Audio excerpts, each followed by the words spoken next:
Okay, we're gonna learn how to use the LabQuest with the gas probes. And the first thing you're gonna do is you're gonna make sure that you have it plugged in, and then there's a button up here at the top to turn it on. If it asks you to calibrate the screen, then calibrate the screen, that's fine.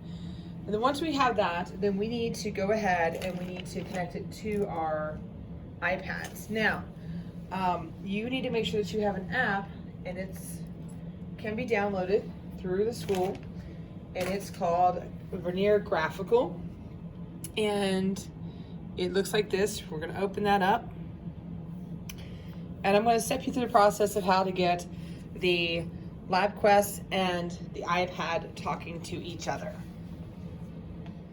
So on the side of the LabQuest, there's this little bitty stencil.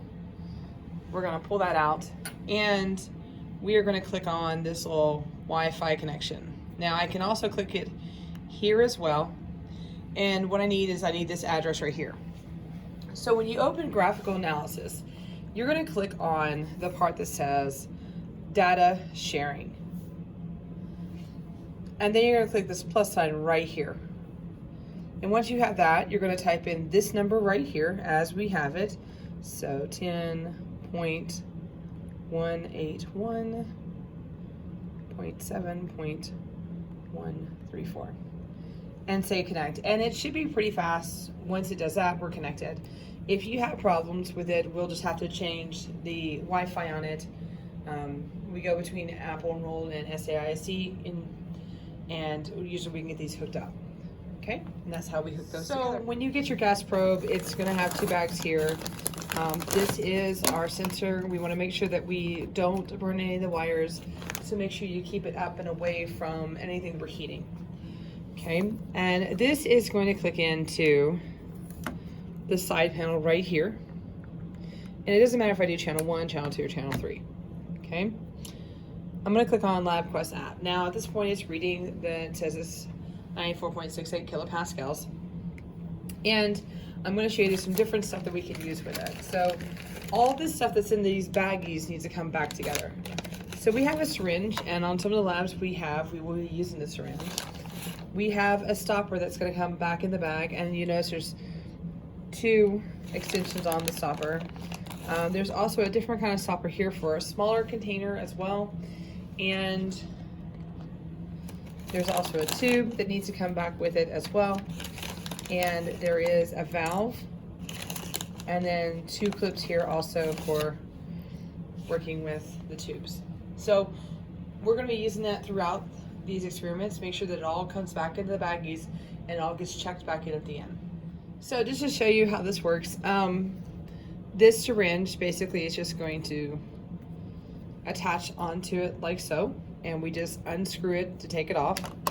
The same thing with the hose here. We can simply place it on like so, and then this other end I can actually attach it maybe to the valve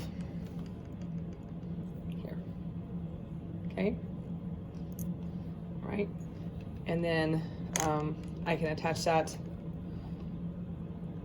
likewise. Okay, so this is how this all works. About this valve, when this valve is positioned like this is open, and when it's positioned like this is closed. So as I said, I'll show you throughout the whole thing how we work with all this equipment. This is a temperature probe. You never place this in the fire. This is strictly for testing our temperature of our heating water. It never, ever goes in the Bunsen burner. Just like the gas probe, we take this end, and we are simply going to connect it into another channel. And you're gonna see, now I have two probes that are running, one that's a gas and one that's a temperature. And again, I'm gonna simply just place that into my beaker and make sure I get the wires away from any possible burning because I don't want them to burn the wires, okay? So we need to do a vent with entry, and the easiest way to do this is to simply tap on this mode here.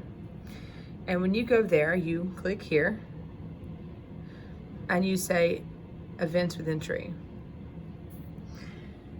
And this enables you to manually enter your data. Okay.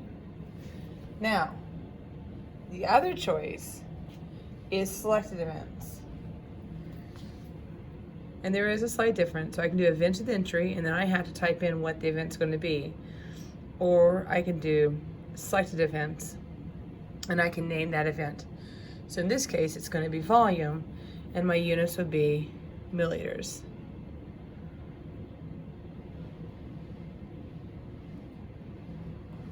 And so I just click on that, and now I just start typing volume. If you make a mistake, there's your delete. And your units will be milliliters.